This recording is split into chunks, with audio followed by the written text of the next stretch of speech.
Hello, welcome to the IP at the Core Awareness series. Today, as we discuss intellectual property, we're honored to host a true icon of innovation, Steve Wozniak, the co-founder of Apple. Don't go out and say things because they sound good. Say them because you know them. Disruption is a word for, if somebody comes along something else than you have and disrupts you, that means like putting you out of business. My goal was to help the world, and obviously your goal at Technip is obviously to help the world. Hosting today's conversation is Liz Flannery, our external IP attorney.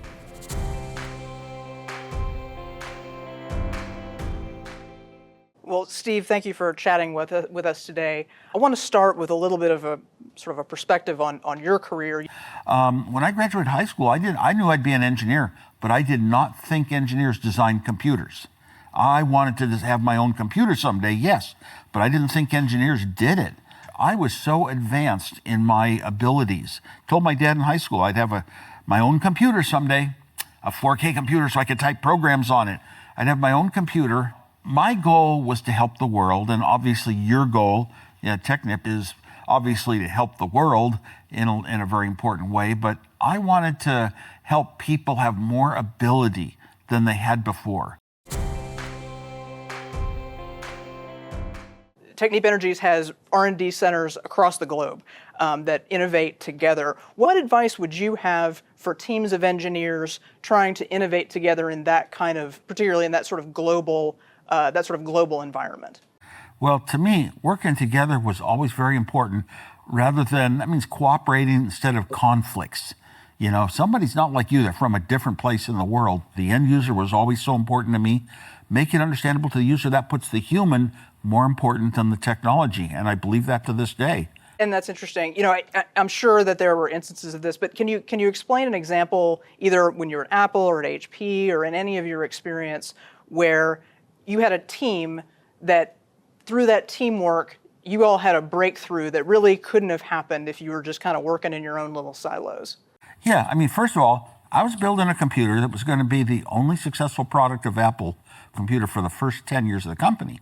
I had a great product, but how would I get it to the world? And Steve Jobs had no money. So about once a year, he came into town, saw my latest invention, turned it into money for both of it. He was the business side. He wanted some sort of success out of these things and saw this one product I developed, a couple of products that were worth a company. And he said, hey, we should start a company, because the motivation to have a company, to sell it, to make some money, that brings my product to the world.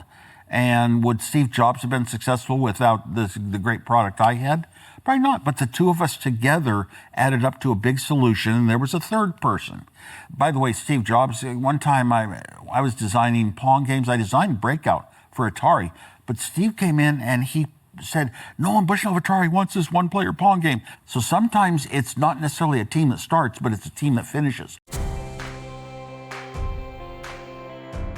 And you talk about taking technology and bringing it into a product, bringing it to other people.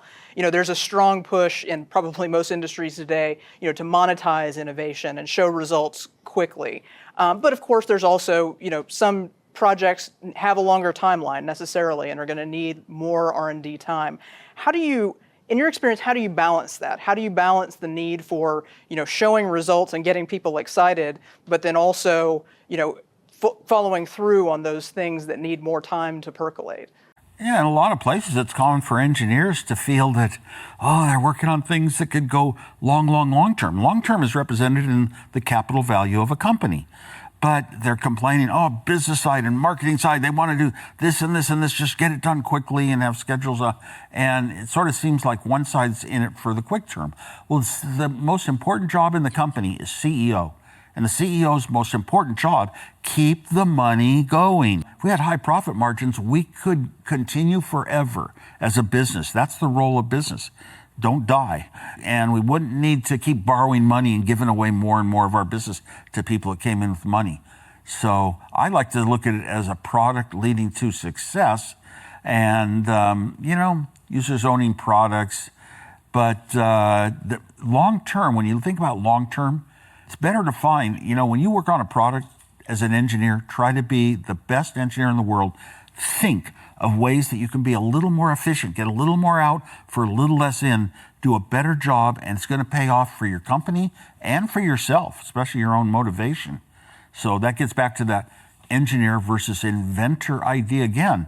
Companies should be aware that, in the long term, things could come along that you can't plan on if you keep the money wheel going and just concentrate on the near term. Well, disruption is a word for, if somebody comes along something else than you have and disrupts you, that means like putting you out of business. That's a horrible thought. So I'm all for a chief disruption officer. Chief disruption officer should analyze little trends going on. Things are being discovered in physics and chemistry and science and space and everything, and should be aware of how those could someday add up to influence our business, to affect us or not. So, I think one thing that I think companies are constantly looking at, even with regard to that long-term R&D, is ROI, return on investment, and they use that to sort of value, with the innovations that are coming to them. Do you think that that's the appropriate measure of the value of an innovation? And if not, what other types of things do you think are appropriate to sort of set the value of IP, set the value of innovation? Well, a lot of times there's real great inventors that innovate well, good innovation, and it doesn't necessarily succeed in the marketplace. If you're going to influence a lot of people's lives, you kind of have to wind up eventually having a good-sized company that's profitable, and return on investment is almost the important way to think about any, here's our company. So you got to try that. You got to take some chances. The CEO, look at Hewlett Packard. We were in a recession. Every division of Hewlett Packard was losing money. 1973, and our little calculator division was making so much, the whole company was profitable. And it was really because Bill Hewlett wanted to build this little handheld device that fit in a pocket, and it replaced slide rules. Now, we had a little incident with copying, because you're talking about monetizing with IP. Well, when we started with the Apple II and Mike Markkula put his money in, he said, I had to go down and talk to a guy named Ed Taylor. He was an attorney, a patent attorney in Beverly Hills. I tried to describe it. I was just a raw engineer then, trying to describe it in engineering terms, and he put it into the patents. And a couple of those patents were so incredibly valuable that wouldn't come to almost anybody. So far out of the book, almost violated books on how color television was supposed to be done. And that was very important. Soon thereafter, one day I saw a copy of our computer, the Apple II, and it was a PC board with all the same chips in the same order. So we had a lawsuit, but we didn't fight it on patents. It was simpler to fight it on copyright because there was a huge amount of that code, like 100 pages worth of my handwriting that was in there that made the Apple II work, and they just copied it. So it was easier to fight it as a copyright case. Whatever you do, it should be creative, new, your own, and you should always build in a role of having fun. It's interesting that you told that story about Franklin Computers, and you're also telling the story about the homebrew, how you sort of gave away, you showed them all the design and how you did it. It's interesting. How do you think a company? I mean, those are both great ways. It's good to get your technology out, but on the other hand, you want to prevent somebody from copying it that way. What do you think is the best way to sort of balance those things? What can companies do a better job at balancing, deterring copying, but also getting their technology out and getting people to adopt it? So you need some vision from the top that's actually looking for those sort of things. Maybe the CDO, the Chief Disruption Officer, could have a role in that and spotting the little guys in the company that seem to be working on something not worth money.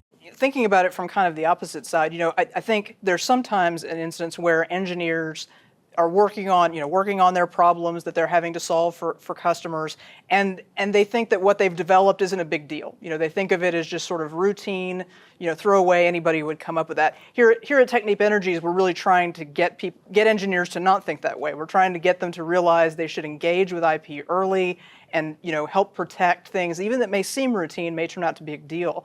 What advice would you have for encouraging engineers to look at it that way, even if they think they're working on something routine, to really see the value in it? You should protect, everything you have, because there's a million people out there looking for like an easy route to follow or ideas. And general ideas are, you get see a lot of patents sort of written that way. those specifics should be patented because other people come along would just like to sniff the wind and copy them.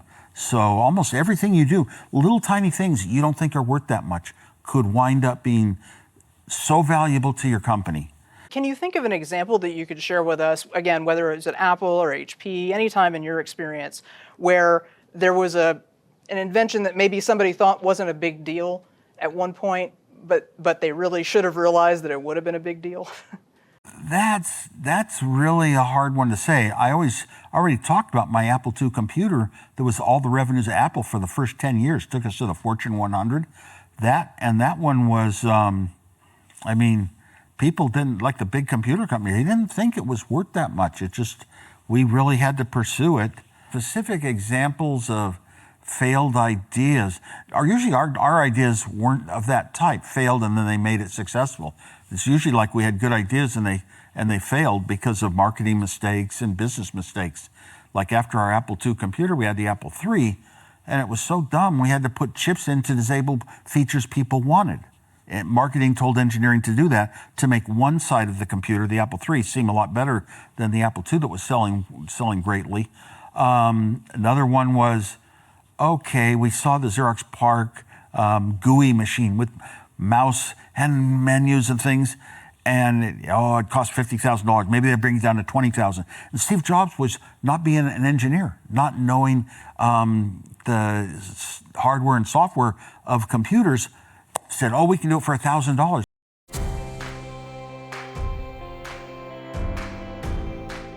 That's a good example that you talk about with the GUI interface. Talk a little bit about that, because I think, I'll confess, I did read your book, and I remember you talking about when you saw that, it was at a demonstration that you saw that sort of interface. It sounds like there was maybe some consideration of that at one point, but maybe Apple didn't glom onto it quite as quickly. Is that what happened? No, right away. Steve Jobs said, we're the company that should do this. We can do this. This is the future of computing. Not what they showed us, but variations based on it. It was a general concept.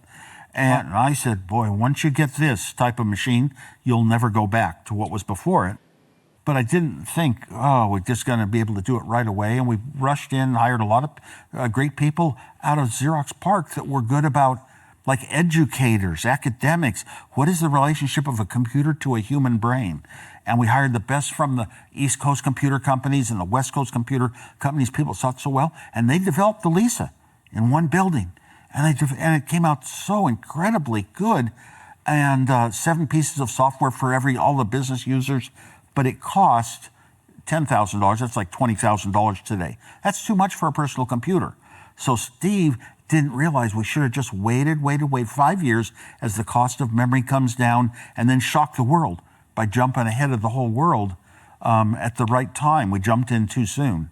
But it really was fascinating. As a matter of fact, the people that finally made, the Lisa failed for cost. The Macintosh failed because it didn't have any software, anything you could really do with it, like the Apple II. And it was our hardest failure ever. Fortune 100 companies, stock drops by a third in a week. Well, and thinking maybe about it a little bit differently, not so much in terms of keeping people out, but were there times that you can think of in tech, and again, maybe it was Apple, maybe it was a different company, that was really able to distinguish themselves from other companies, not by filing lawsuits, but just had IP that they had, and because they had it, because they were sort of the only game in town for that, they were really able to distinguish themselves to customers? Well, obviously, when we started Apple, we had color. Yeah. Our first logo was 6 colors. That's not an easy decision. It means everything you ever print with your logo on it has to go through 6 separate printing steps. But we were so far ahead of the world in presenting color for free instead of for $5,000. You always want to be more efficient than competitors. You want to be better than your competitors. Efficiency is a mathematical thing in engineering. Output divided by input, numbers. So you want to get more out for less in. That's the good thinking in a company. Find better ways to do these things. But there's also alternatives where you can find a different approach, winds up at the same solution, but it went off an easier path or a less costly path. Another one I look at, I don't really admire Elon Musk always, but when he started with the electric car, he not only built the Tesla Model S, he built the first 6 supercharging stations so you could drive this electric car on the long roads, on a long road trip. Oh, it was the complete solution. I talked to engineers at Chevy when they came out with one electric car, a lower cost one. And I said, oh, are you going to use the Tesla superchargers? And they looked at me weird and they said, we just build the electric car. Other people do the charging. Sometimes you need the complete solution. Somebody to look at the complete solution, what's really needed, and not just a part of it. You know, if you had to do it all over again, what would you change, if anything, about sort of how you protected the innovations that you made, how you introduced them, say, to marketing people at your companies? What would you do differently, if there's anything? Well, I wouldn't. I know my head was in good shape, and I was well advised, especially by Mike Markla and our patent attorneys, and I felt that we took all the proper steps. Now, Steve Jobs might say, well, with the Macintosh, Microsoft just came in and copied it, but it was kind of an idea, and Microsoft did their version of it.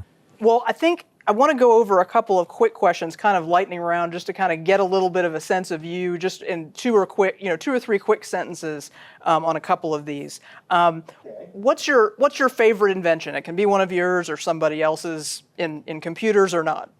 You know, it probably isn't in computers if I sit back and think, but I'm going to computers, and I think it was the Apple G4 Cube, which is sort of treated as it was a failure of Apple's, because the engineering, it was incredible engineering not to have to use a fan, to have a little chimney for the heat to rise up through, and the Apple Watch.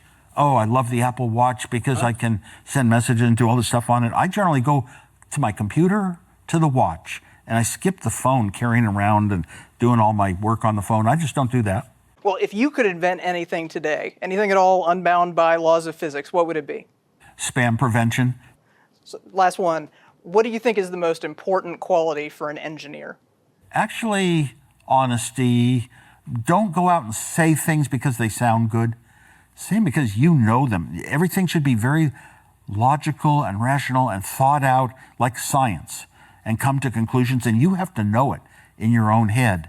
And speak what you know, and you can justify it. Whenever I talked about something, I knew how to do it. Whenever an idea came up for the next direction for Apple, I just knew in my head exactly how to do it.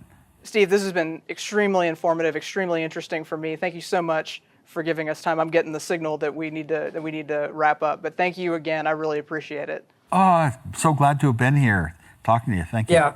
I'm sure you know, but this is really going to mean a lot to a lot of engineers here at the company. So very much appreciated. Keep doing the good you do. That's so important. Thank you, Steve, for sharing your stories and insights. And thank you, Liz, for guiding the conversation so thoughtfully. As we continue our journey at Technip Energies, we're asking our teams, especially in project delivery, to rethink what counts as innovation. Just because a solution feels obvious to you doesn't mean it's obvious to the world. If it's protectable, it's valuable. IP lets us repeat success across customers, recoup investments, and build margin. Let's make IP part of how we think, build, and lead.